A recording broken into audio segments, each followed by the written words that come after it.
श्री स्वयं नमस्तुभ्यम।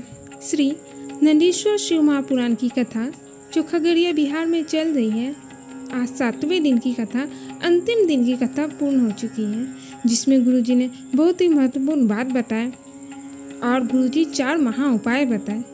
यदि किसी कारणवश आपने आज की कथा नहीं सुनी तो इस छोटी सी वीडियो से आपको पूरी कथा की जानकारी प्राप्त हो जाएगी। तो बढ़ते हैं पहले जानकारी की ओर।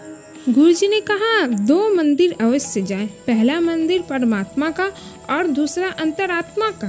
जितना आप मंदिर जाने का प्रयास करते हैं, अंतरात्मा के मंदिर में भी प्रवेश कीजिए।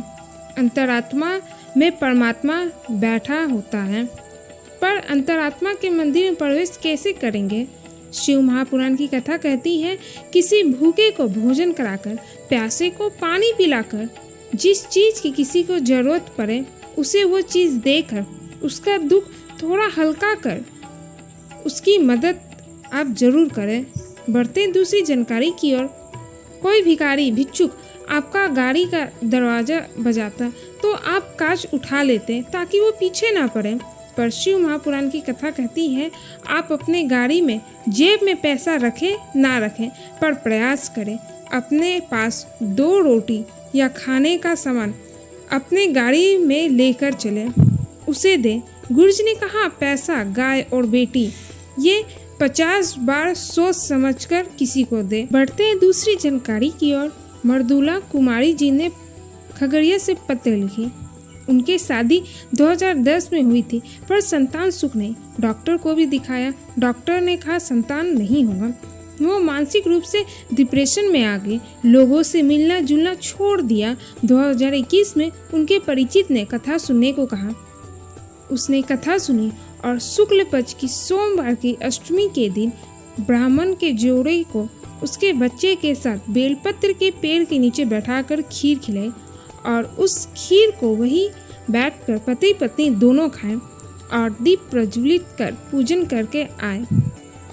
उन्होंने ये उपाय किया। बाबा की कृपा से कुछ दिन ही हुए थे और उनका गर्भ ठहर गया। कल सोमवार की अष्टमी है, आप चाहें तो ये उपाय कर सकते हैं।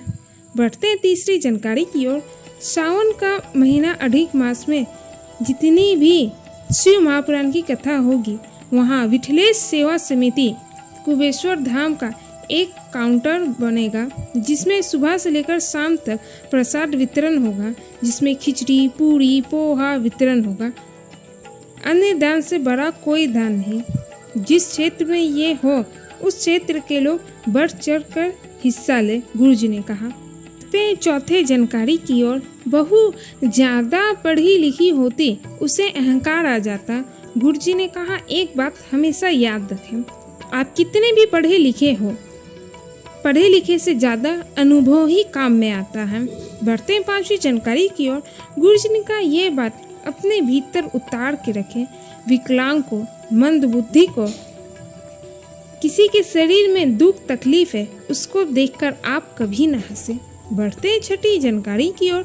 अगर कोई विषम परिस्थिति आपके सामने आ जाए, आप फंस जाएं, उस समय बेलपत्र के बीच वाली पत्ती पर लाल चंदन की बिंदी लगा दें।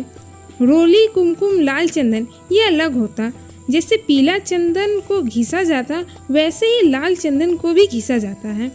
प्रत्येक माह जो शिवरात्रि आती, आप केवल 3 शिवरात्रि लाल चंदन बीच वाली पत्ती पर लगाकर अशोक सुंदरी के स्थान पर स्पर्श कराकर नंदीश्वर का नाम लेकर महादेव को अपने मन की बात करके समर्पित कीजिए।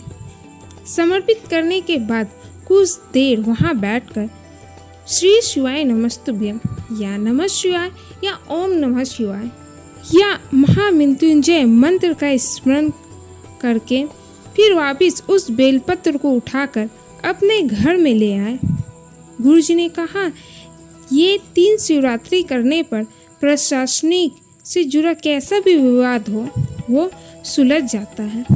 बढ़ते हैं 7वीं जानकारी की ओर। गुरुजी ने कहा अगर आप दवाई खा रहे हैं, लग नहीं रही, तो आप कुंडकेश्वर महादेव को स्मरण करते हुए दवा खाएं। बढ़ते हैं 8वीं जानकारी की ओर।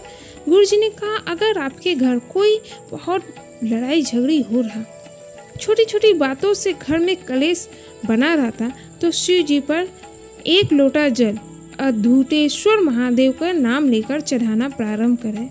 धीरे धीरे आपके घर की लड़ाई झगड़ा बंद होने लगेगी। ये थी आज की कथा। उम्मीद करते हैं आपको आज की कथा पसंद आई होगी। श्री शिवाय नमस्तुभ्यम। हर हर महादेव।